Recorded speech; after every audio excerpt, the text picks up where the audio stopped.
Agri-Challenge, le magazine de l'entrepreneuriat agricole et du développement durable. La Banque agricole du Niger, Bagri, sponsor officiel d'Agri-Challenge. Bagri, nous œuvrons pour votre autonomie.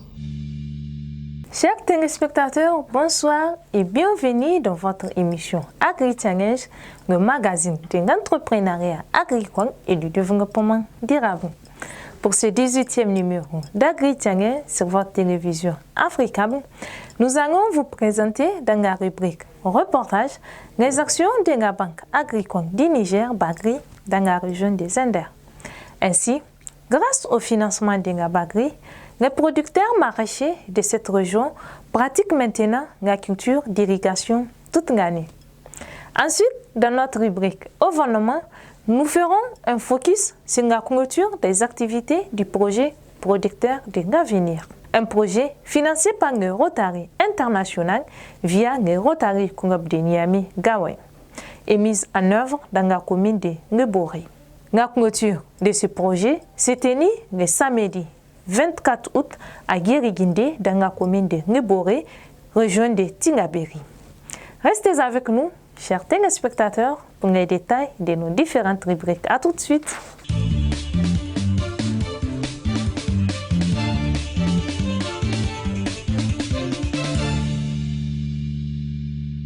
La Banque agricole du Niger, Bagri, est aujourd'hui un des acteurs clés du financement de l'agriculture au Niger.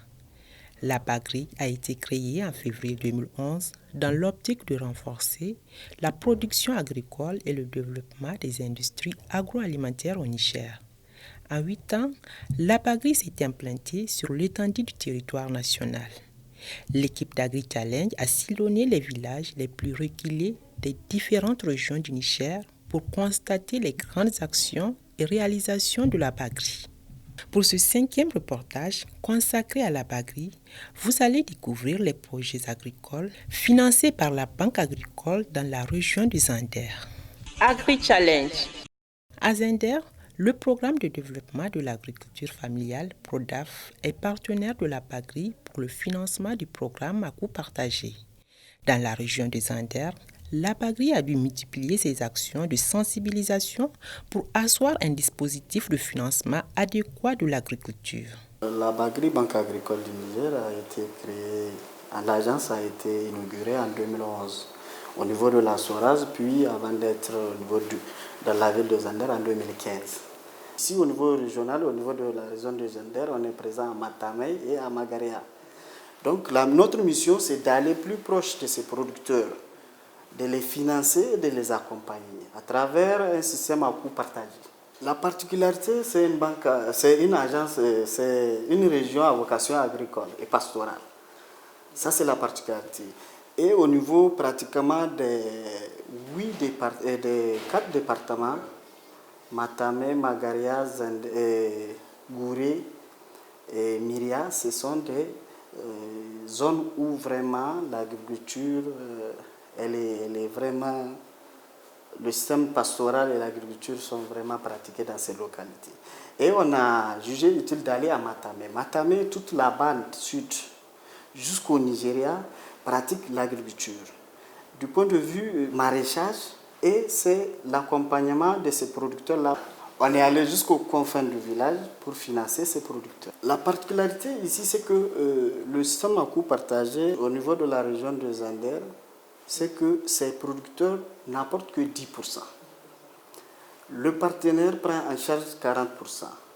La banque agricole donne sous forme de crédit amorçable 50%. Ça, c'est une particularité. La particularité aussi, c'est les jeunes, l'accompagnement des jeunes producteurs et aussi des femmes. Par rapport au partenariat, là aussi, nous avons une particularité. Le PRODAF intervient dans la région de Zander. Dans la région de Zander, actuellement, c'est le partenaire avec qui on travaille plus. De 2016 à 2019, on a reçu 368 dossiers pour un coût global de 569 millions de francs CFA entre 2016 et 2019. Et 279 actuellement sont en traitement. dans les jours à venir, on va continuer à accompagner les jeunes. Avec l'UXDEV, on vient de signer une convention qui vise à financer les producteurs dans ce sens. Avec le PRODAF, on va continuer dans la même lancée et nous comptons avoir plus de jeunes, accompagner plus de jeunes dans les jours à venir. Entre 2016 et 2019, plus de 368 producteurs agro-pastoraux ont bénéficié du financement à coût partagé dans le cadre du partenariat entre la BAGRI et le PRODAF. Le montant des projets agricoles financés s'élève à 569 millions de francs CFA. Nombreux sont les exploitants agricoles qui ont accru leur productivité. C'est le cas de Alhaji Tassiou. Grâce au crédit agricole de la BAGRI, ce producteur maraîcher pratique désormais la culture d'irrigation durant toute l'année.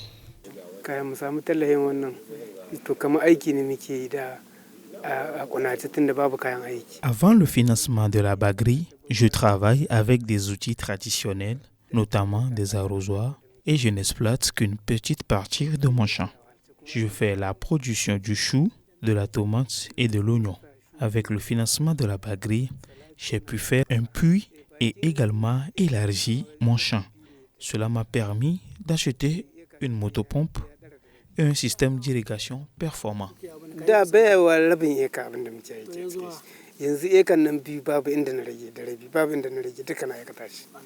Alhaji Tassiou produit entre autres le piment frais, une spéculation très porteuse dans la zone de Matamei. Avec le soutien de la BAGRI, il a multiplié sa production par 10. Elle est passée de 10 sacs à 100 sacs par récolte.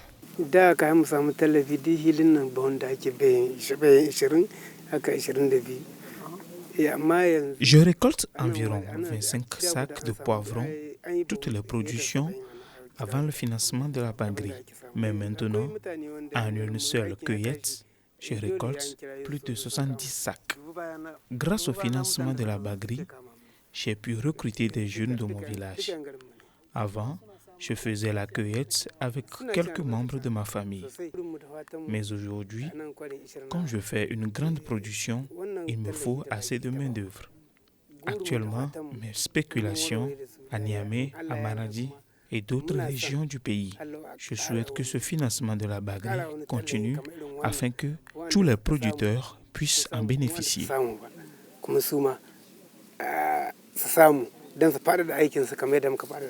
L'Union Hadinkai de Matamei a aussi bénéficié de l'accompagnement technique et financier de la BAGRI. Cette union de 31 groupements exploite de milliers d'hectares dans la cuvette de Matamei, région des Anders. Une révolution verte a pris forme dans ce paysage.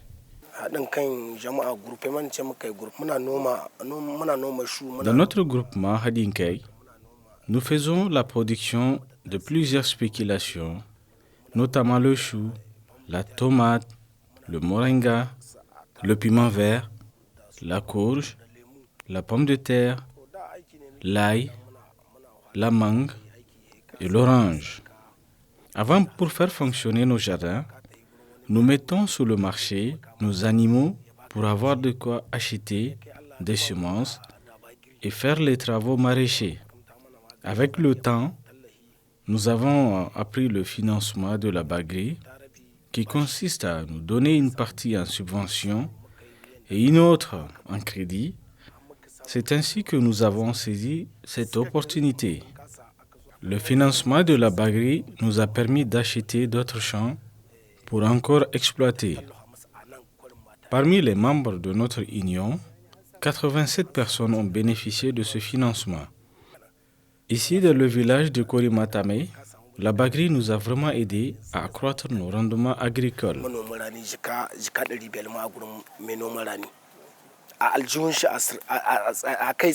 Dans ce bas-fond, le piment frais et le moringa sont les cultures spéculatives les plus prisées. Sur le site de l'Union, le piment frais et le moringa rapportent en moyenne respectivement 2 à 10 millions de francs CFA par semaine.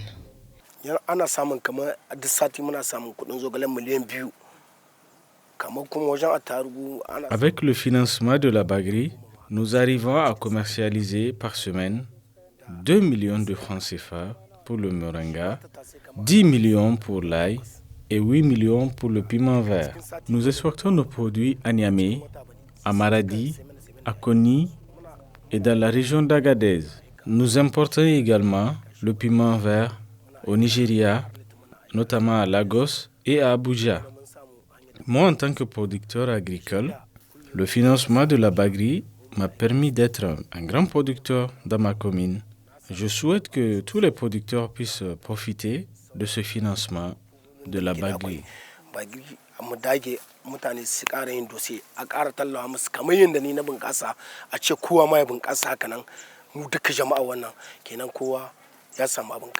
Cet impact socio-économique réjouit également le responsable en charge du crédit agricole et du suivi de la chaîne de valeur. L'octroi du crédit consiste tout simplement à déposer ton dossier, on étudie le dossier, si tu es éligible, parce qu'il y a des acteurs qui sont éligibles, il y a ceux qui ne sont pas éligibles. Donc ici, c'est des producteurs de profession qui font ça de façon permanente, au moins à hauteur de 60 à 70% de leur activité.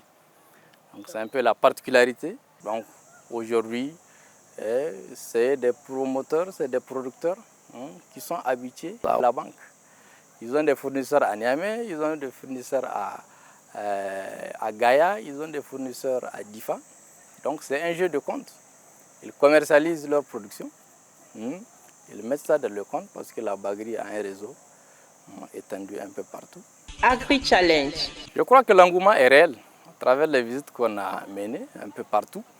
Donc vous avez vu que ce n'est pas tout le monde qui a reçu ce financement. Et actuellement, on a les dossiers des promoteurs qui sont là. Donc d'autres sont en instance, d'autres sont à l'étude, d'autres sont à un stade avancé. Donc à chaque fois, c'est les dossiers qui viennent. Donc l'engouement, il n'y a pas de problème, l'engouement est là. Parce qu'ils sont en train de voir les conséquences positives sur le rendement de leur activité et sur le niveau de leur vie, sur le développement qu'ils arrivent à avoir au sein de leur association ou bien à titre individuel. Donc l'aspect positif, il est visible aujourd'hui. Vous avez vous-même entendu que les producteurs ont, par ce financement, soit acheté des parcelles pour augmenter la capacité de leur production, soit étendu leurs parcelles.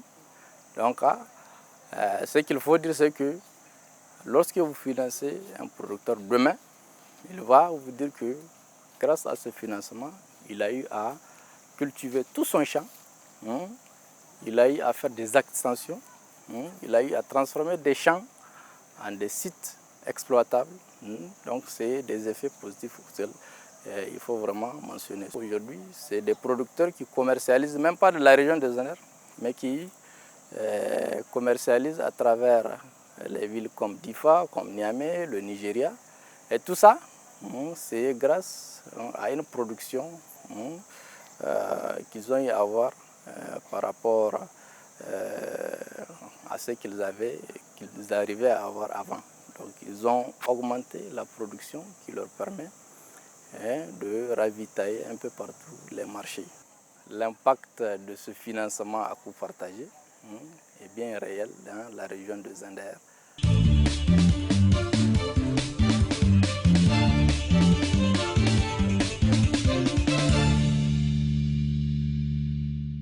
Samedi 24 août 2019, le Rotary International Club Niamey-Gawey a effectué un déplacement à Guéri-Guindé dans la commune de Liboré, à une vingtaine de kilomètres de Niamey, la capitale du Niger. Objectif: clôturer les activités du projet Farmers of the Future, producteurs de l'avenir, mis en œuvre dans la dite localité. Le projet Producteurs de l'avenir a démarré ses activités en 2014. Il a été financé par le Rotary International via le Rotary Club Niamey-Gawey. L'objectif du projet, c'est d'une part impulser le passage de l'agriculture de subsistance à l'agriculture comme activité économique et, d'autre part, favoriser l'autonomisation de la femme. Le Rotary est un forum où nous échangeons des idées et passons à l'action pour un développement durable. 1,5 million de Rotariens à travers 35 000 clubs dans le monde montent des actions pour promouvoir un développement économique local, à créer des emplois décents et productifs pour un développement durable. Le Rotary compte 4 clubs à Niamey, un à Maradi, un à Zender, et voilà, nous sommes donc 6 clubs au Niger. Et sur ce projet, nous avons pu toucher 3 axes. Celui de l'éducation, parce que ça permet à ces jeunes-là, les producteurs de demain, qu'ils soient formés par rapport à l'agriculture et qu'ils soient des producteurs de demain. Le deuxième axe, c'est l'accès à l'eau. Donc avec ces ouvrages-là et la pompe qu'on a eu à mettre, les panneaux solaires, ça a permis quand même de couvrir un peu les déficits hydriques. Et de l'autre côté, le développement des revenus des femmes. Parce que le projet a permis quand même à ces femmes de partir des zéros et aujourd'hui de devenir des businesswomen. Grâce à nous, un nombre croissant de personnes à travers le monde bénéficient chaque jour de l'accès à l'eau potable, à l'hygiène et à l'assainissement pour un développement durable. Le Rotary Club Niamey-Gawey, ses actions cadrent bien avec ceux du Rotary International. Nous avons mis en place et exécuté de vastes projets, surtout dans la région de Torodi, à hauteur d'$1 million, et bientôt pour $1 autre million dans la région de Gouré à Gamou. En fait, c'est parti d'un Américain, John, qui ils ont un projet, une ONG qui s'appelle End Poverty Now. Et donc, avec un autre professeur qui s'appelle Dob Pastanak, ils ont eu à travailler dans la localité de Liboré et ils ont identifié ce site-là. Ils sont partis aux États-Unis, ils ont partagé le projet, un concept qu'ils ont déjà vu quelque part. Ils nous ont dit, OK, est-ce que si vous venez aider une communauté qui est de l'autre côté, qui a des femmes, bon, elles sont à moins d'$1 par jour, on va identifier un site et c'est la localité parce que c'est la commune même qui va donner le site. Maintenant, on fait les installations pour qu'elles puissent maintenant avoir des ressources. Et ça, c'est l'objectif du Rotary. Le projet Farmers of the Future, producteurs de l'avenir, exécuté à Guéréguindé, dans la commune de Liboré, est financé à hauteur de 25 millions de francs CFA. Ce financement a permis à l'ONG Libo de concrétiser plusieurs réalisations. Ce financement a permis de faire la clôture parce que quand on travaille dans un jardin, il faut sécuriser l'endroit d'abord. Donc ça nous a permis de faire la clôture en dur, comme vous voyez de l'autre côté, et en grillage vers l'ouest. Ensuite, ça nous a permis justement d'installer un puits, de forer un puits et d'installer un système solaire pour l'irrigation. Ça nous a permis aussi de financer pour une année tous les intrants, c'est-à-dire les engrais, le fumier, le matériel agricole pour les bénéficiaires. Ça nous a aussi permis de prendre en charge partie le salaire du personnel et d'aménager totalement ce terrain-là parce que l'aménagement aussi a dû utiliser des gros engins pour niveler le sol et tout ça. Les bénéficiaires du projet sont ces femmes. Encadrées par l'ONG Libo, elles ont en charge ce site de plusieurs hectares sur lequel s'étendent des plants de moringa parsemés de diverses spéculations telles que la tomate et l'oignon. L'arrivée du projet Producteurs de l'avenir a changé de façon significative leur niveau de vie et celui de leur famille.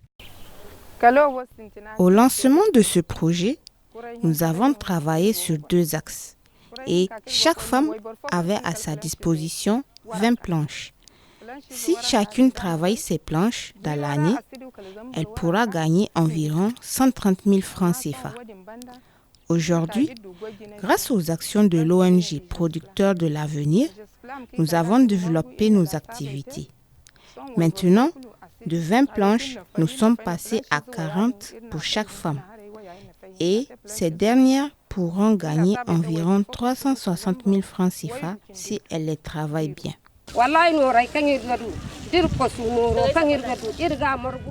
L'argent que nous gagnons dans cette activité, nous le divisons en 2. Nous gardons une moitié et l'autre moitié, nous faisons les dépenses du groupement qui consistent à l'achat des semences.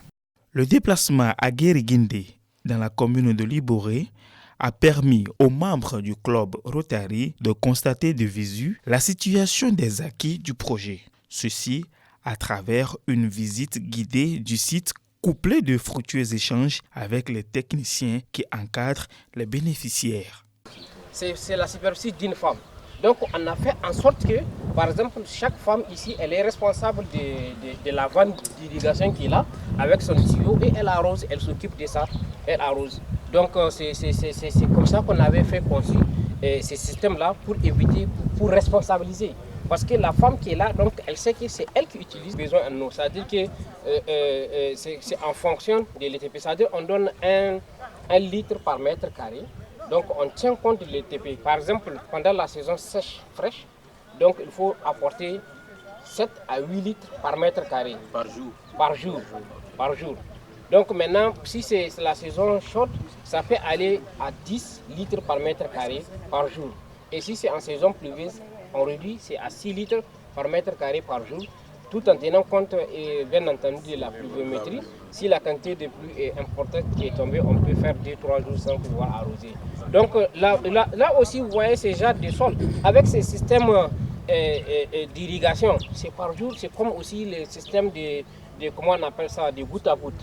Mais si c'était le système d'inondation là, il faut, quand on arrose, il faut attendre peut-être 3 jours, voire même une semaine sans pouvoir arroser. En plus du moringa qu'il a, les femmes utilisent aussi le système de paillage. Des fois jusqu'au niveau des micro-hangars pour pouvoir produire des légumes. Parce que quand le poivron, par exemple, en juillet, le kilo se fait dans les 1500 à 2000, alors comparativement, par exemple, la saison en mars, où il peut être même à moins de 200 francs, vous voyez la différence. Donc parce que, comme j'ai eu à l'expliquer tout à l'heure, les gens ne peuvent pas produire, ils ont des problèmes d'eau. Les gens ne connaissent pas la technologie, les variétés qu'il faut utiliser et tout ce qui s'ensuit. Voilà la programmation. Si j'ai un hangar, je peux produire le violet des grenouilles à la saison hivernale. Hangar? Oui, ce que je veux dire, par exemple, comme vous avez parlé, les plastique, oui.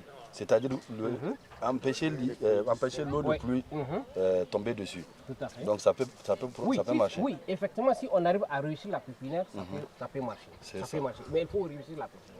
Parce que le violet de Garmi, c'est la variété vraiment qui est la meilleure du point de vue qualité organoleptique, du point de vue conservation. N'est-ce pas? Donc pour répondre aussi, c'est bon? Aussi pour répondre à votre question relative à la durée, n'est-ce pas? L'oignon, quand on le repique, c'est-à-dire qu'on le repique, il faut environ 3 mois. Après 3 mois, on fait la récolte. Okay. Donc, aussi bien que les violets de Galmi que cette variété, donc après 3 mois de répiquage, l'oignon est prêt pour être récolté. Mais ça a été répiqué déjà? Ça a été répiqué il y a environ 2 semaines. La pépinière était où? La pépinière était de l'autre côté, on va voir ça. Il en reste encore? Non, il n'en reste pas. On a tout répiqué. Moi, je veux savoir une chose. Maintenant, sous les feuilles là, après on va récolter combien de gousses d'oignon? Ah ok, c'est un seul bulbe. L'oignon, lui, c'est pas comme la pomme de terre où il y a beaucoup de tubercules, mais c'est un seul bulbe complet. Ça se répique à partir de quel moment? Voilà, c'est-à-dire qu'à partir, si par exemple je vais faire l'oignon d'hivernage, par exemple je vais gagner l'argent de l'oignon. Si je vais gagner de l'argent de l'oignon, l'oignon atteint son pic maximum en novembre. Donc novembre, octobre, septembre, n'est-ce pas? Donc à partir de comment on appelle ça, septembre, je peux, comment dirais-je, faire les répiquages. Non, faire les répiquages. La pépinière bien avant. La pépinière prend dans les 45 jours. Cela veut dire qu'il faut faire ça à partir de mi-juillet. Donc vous voyez, à partir de mi-juillet, il y a de la pluviométrie. Et qu'est-ce qui fait que l'oignon aussi est cher? Parce que les gens qui font les stockages dans les roues traditionnelles que vous voyez, donc ils absorbent. Avec la pluie qui est là, donc il y a l'humidité. L'un des problèmes pour la mauvaise conservation de l'oignon et qui empêche la conservation de l'oignon, c'est l'humidité. Quand il y a l'humidité, là, c'est fichu. Et c'est pour cela que nous avons aussi conçu ces greniers là. Vous avez vu, c'est en banco et c'est avec les briques qu'on a créé toute l'aération. Et ces greniers là C'est depuis 2012 qu'on a commencé. Si on prend l'autre grenier qu'on utilisait pour stocker les milles, vous avez les trophées. Lui aussi, le problème de l'humidité risque de se faire. C'est pour cela qu'on a conçu ces greniers-là avec les briques pour qu'ils soient vraiment chauds. Et avec aussi, on a mis du goudron là-bas et on a mis aussi de l'huile pour que aussi l'eau coule comme ça. Donc, pour qu'il n'y ait pas d'humidité dedans. Parce qu'on sait que le problème d'abord, l'humidité. Deuxièmement, l'oignon a besoin de l'aération. C'est pour cela, si vous regardez... Le bas là n'est pas fermé. On a mis du grillage. Oh, oui. Donc, et on a mis des cheminées ici. Ça veut dire que l'air, on essaie de soulever jusqu'à 1 demi-mètre au moins, n'est-ce pas? Et que l'air rentre ici. Oh, oui, et ça ressort en haut. Voilà, exactement. Créé en 1905 par l'avocat américain Paul Harris, le Rotary International est un forum où les membres échangent des idées et agissent pour un monde meilleur. Il compte environ 40 000 clubs dans près de 200 pays. Le Niger en compte 6. Agri-Challenge. Chers téléspectateurs, j'espère que vous avez très bien apprécié ce 18e numéro d'Agri-Challenge sur votre télévision Africabo. Vous pouvez interagir avec l'équipe d'Agri-Challenge sur les adresses qui s'affichent sur vos écrans. Merci de nous avoir suivis. Au revoir. La Banque agricole du Niger, Bagri, sponsor officiel d'Agri-Challenge. Bagri, nous œuvrons pour votre autonomie.